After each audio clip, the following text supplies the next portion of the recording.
पौने 2 घंटे बोलने के बाद का नतीजा ये है कि बोलना थोड़ा मुश्किल पड़ रहा है। मुझे इस बात का बखूबी एहसास है कि 2018 के बाद एक बार फिर जम्मू कश्मीर की असेंबली में जम्मू कश्मीर का बजट पेश हुआ। उसके साथ साथ मुझे इस बात का भी एहसास है, जो अभी ही मुझे इसका ख्याल आया, कि कम से कम जम्मू कश्मीर में ये पहली मर्तबा है कि जम्मू कश्मीर के वजीर आला ने फाइनेंस मिनिस्टर की सूरत में बजट पेश किया है। कोशिश हमारी तरफ से हुई कि बजट वो पेश हो जिससे लोगों को फायदा मिले, लोगों की रोजमर्रा की जिंदगी में थोड़ी सी आसानी आए और जम्मू कश्मीर में तरक्की का दौर जो है वो और तेजी से आगे बढ़े। ये हमारा कभी दावा नहीं था कि सारा कुछ एक ही बजट में होगा। न हमारा ये दावा था कि हमारे इलेक्शन में किए हुए वादे सारे एक ही बजट में पूरे होंगे।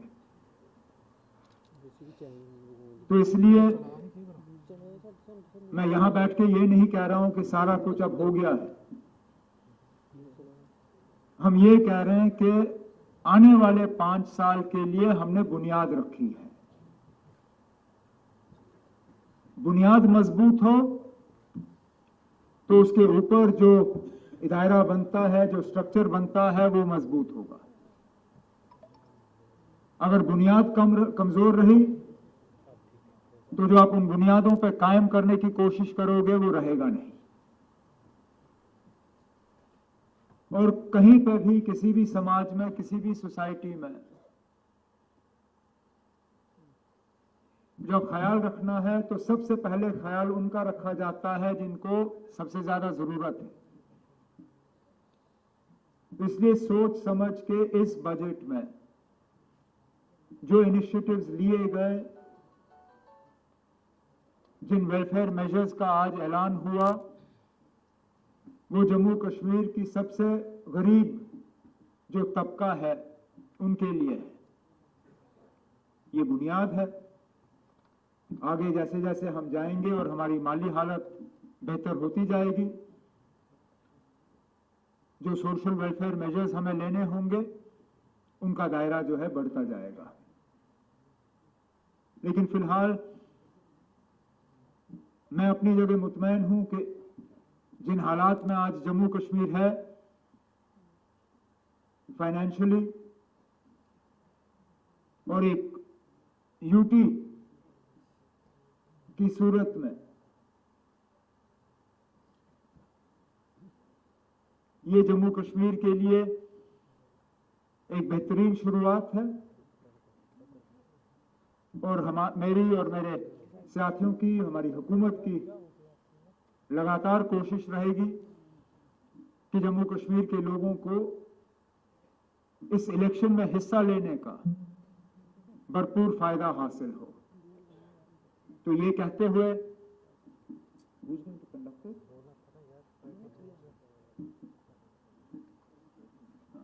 मैं डायरेक्ट इंफॉर्मेशन साहब से कह दूंगा कि वो प्रेस कॉन्फ्रेंस को आगे बढ़ाएं।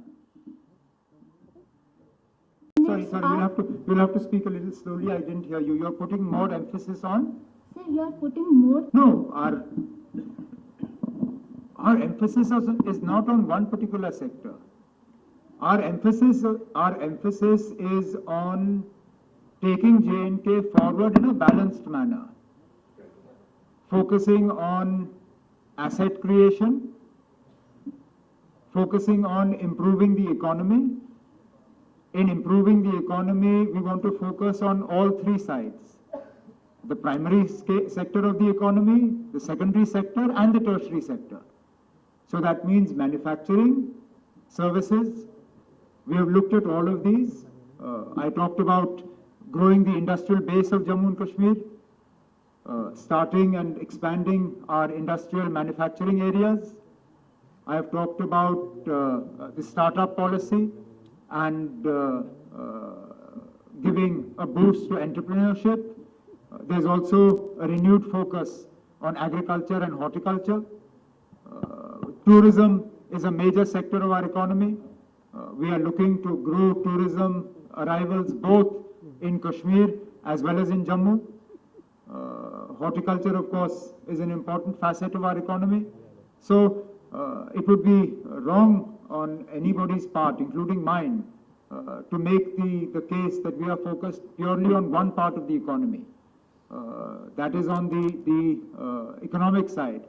On the governance side, as I said, there are initiatives for improved governance, for asset creation, and for improving the social network, the social net that is available to our weakest sections of society.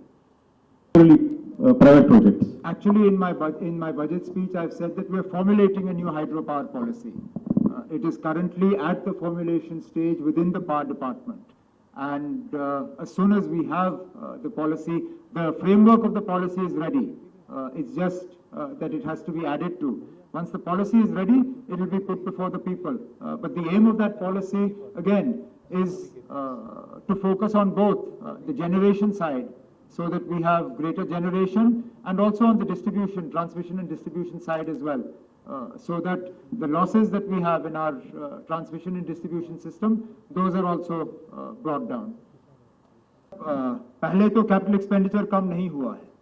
Capital expenditure अगर आप देखें तो 24-25 जो हमारा आरई है वो 27,544 है. जो हमारा 25-26 का बीई है बजटेड, ये है 32,607. तो इसको बढ़ाने की बात है.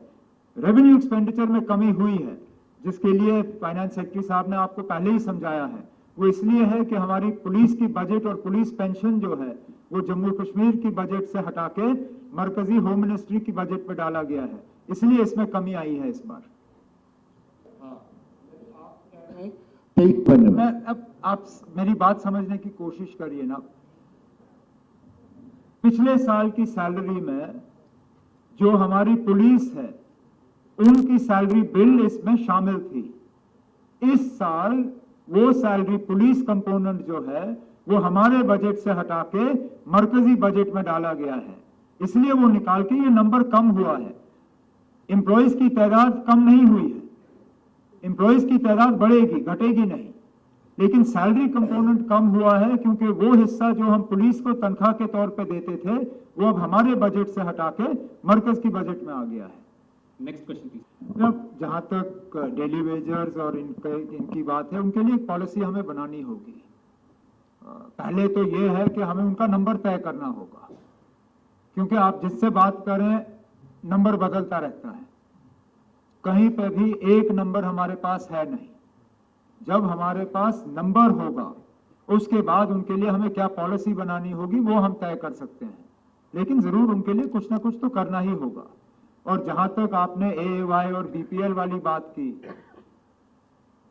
जैसे मैंने शुरू में कहा, हमारा फर्ज है कि जो सबसे ज्यादा मदद के हकदार हैं उनको मिलना चाहिए. तो इस बजट में सोच समझ के हमने एएवाई को जो है मदद की. अब आगे जाके जैसे हमारी माली हालत जो है बदल जाएगी, जिस तरह वो नए प्रोजेक्ट्स, पावर प्रोजेक्ट्स हमारे जो ऑन स्ट्रीम आ जाएंगे, उससे हमारी कमाई बढ़ेगी, और कुछ इकदाम उठाए जाएंगे जिससे हमारी कमाई बढ़ेगी. उसमें फिर हम जो बीपीएल कैटेगरी के लोग हैं उन्हें भी जो फायदे गवर्नमेंट की तरफ से मिलने चाहिए उनको भी इनमें शामिल किया जाएगा. न्यू पेंशन स्कीम का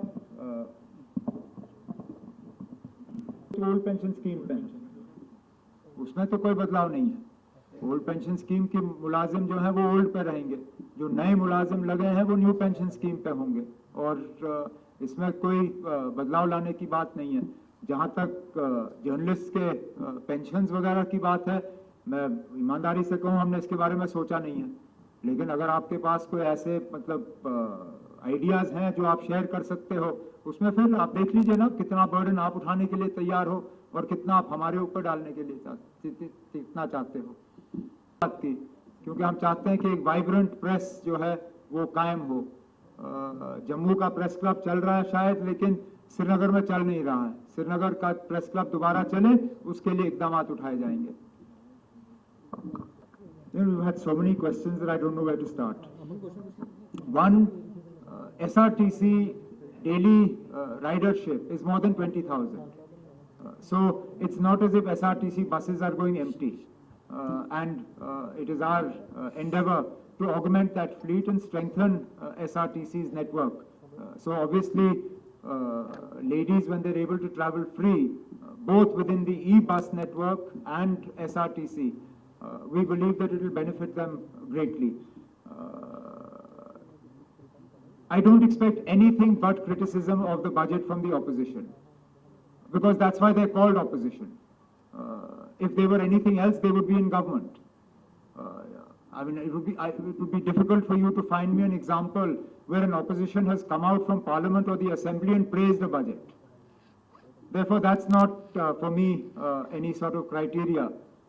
I believe that we have presented a budget that is people-friendly. It's a love letter to the people of Jammu and Kashmir. To that extent, if there are people of Jammu and Kashmir who voted for the BJP, then it's a love letter to them as well. But it's also a love letter to the people who voted for NC, voted for Congress, that voted for PDP, and a love letter to the people of Jammu and Kashmir who didn't vote at all. So let's not be sort of unfair and make this as a love letter only to the BJP. It's a love letter to the people of Jammu and Kashmir. Now, on the third thing, I think that proverb was not an expression of helplessness, because there is a balm. If that proverb had been about the absence of a balm at all, then it would have been helpless. There is a balm, but there are many wounds, which is a fact. I mean, if you go by the numbers that Santosh put in front of you, if you go by the numbers that I put in front of you in the assembly, the fact is that the problems are many, but the resources are limited. And that's why this budget was an exercise in trying to do the maximum good with the least deployment of resources. As our resource position improves, as we move more towards a self-sufficient Jammu and Kashmir, obviously that will change. Now, the question that you asked me, I still maintain that a UT with assembly is by far the worst form of government in the country. I have no hesitation in saying this. I've said this before, I'll say it again. There should only be two systems in this country. Either you have a UT without assembly, or you have a state. Because please remember, union territories were envisaged as territories that were too small to be states. That criteria does not apply to J&K. So, that's it. Okay. UNT के लिए जो है budget में जिक्र किया है कि उनकी बेहतरी और जो ट्रांजिट अकोमोडेशन है उसको कंप्लीट करने का जो प्रोजेक्ट है वो हम कर लेंगे। जहां तक वापस ले जाने वाली बात है उसका बजट से कम और हालात से ज्यादा लेना देना है। मैं बार बार ये कहता हूं कि जम्मू कश्मीर में से कश्मीरी पंडित इसलिए नहीं भागे क्योंकि उनकी माली हालत खराब हुई, वो इसलिए गए क्योंकि उनके जान को खतरा था। जब तक हम उस खतरे को नहीं हटाते हम ये उम्मीद नहीं कर सकते हैं कि वो पूरी तरह से वापस जाएंगे। इसलिए मिलके फिलहाल यूटी में ये जिम्मेदारी हमारी साझा है, एलजी साहब की भी और इलेक्टेड गवर्नमेंट की। मिलके हमारी कोशिश होगी कि कश्मीर में उस तरह के हालात कायम किए जाएं जिससे कि कश्मीरी पंडित जो वहां से निकल गए वो अपनी मर्जी से वापस जा सके। for the restoration of statehood. We're working on a time frame, but I don't think it would be appropriate for me to talk about it at this point in time. Needless to say, it is work in progress. That is the answer to the second part of your question. As to the first part of the question, let's be honest. I can always do with more money. No matter how much Government of India gives Jammu and Kashmir, I can always find ways of spending more. But I'm extremely grateful for what we have. So I don't want to in any way sound ungrateful by saying कि ना हमें और मिलना चाहिए था। जितना मिलेगा हम खर्च करेंगे, लेकिन जितना अभी तक मिला है उसके लिए हम शुक्रगुजार हैं। दूसरे सवाल का जवाब मैं पहले दूं। फिलहाल मर्जर का कोई प्रपोजल मेरे पास नहीं आया है, ना इस पे कोई बात हुई है, और ये मैं पहली मर्तबा सुन रहा हूं कि इस पे हमें सोचना भी चाहिए। फिलहाल इस पर कोई ऐसी बात नहीं आई है जिस पे कि हम सोचें कि youth services and sports department को स्पोर्ट्स काउंसिल के साथ जो है मर्ज करना है। जहां तक आपने इंफ्रास्ट्रक्चर की बात की, जैसे मैंने बजट स्पीच के दौरान कहा है, हम एक नया जाल स्पोर्ट्स इंफ्रास्ट्रक्चर का जो है पूरे जम्मू कश्मीर में बिछाने पर वादाबंद है। उसमें से दो चीजों का आपने जिक्र किया, एक श्रीनगर और जम्मू के लिए नए इंटरनेशनल क्वालिटी के स्विमिंग पूल वो कायम किए जाएंगे। और आपने पूछा कि क्या जम्मू वाला जो है टाइम पे कंप्लीट होगा, बिल्कुल होगा सर। बजट से